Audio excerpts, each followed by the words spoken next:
പുതിയ വീഡിയോയിലേക്ക് എല്ലാവർക്കും സ്വാഗതം.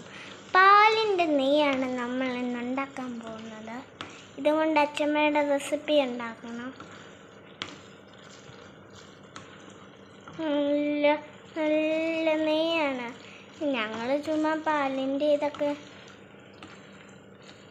കണ്ട മുട്ട പോലെ ഇരിപ്പുണ്ടല്ലേ ഗൈസ്.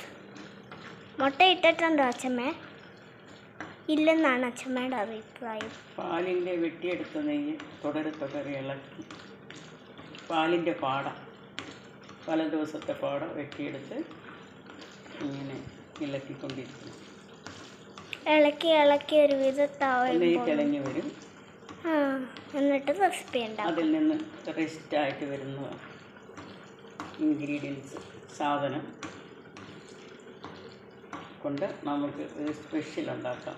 ഞങ്ങൾ ഞണ്ടുണ്ടാക്കാൻ പോകുന്നു. അപ്പോൾ ഞണ്ടുണ്ടാക്കുന്ന വീഡിയോയും നമ്മൾ ഉണ്ടാക്കുന്നതാണ് ഗൈസ്. Thank you. ഇതാണ് കൂട്ടുകാരെ ഞങ്ങൾക്ക് പാൽപ്പാടയിൽ നിന്ന് ലഭിച്ച നെയ്യ്. തീർച്ചയായും ട്രൈ ചെയ്ത് നോക്കണേ.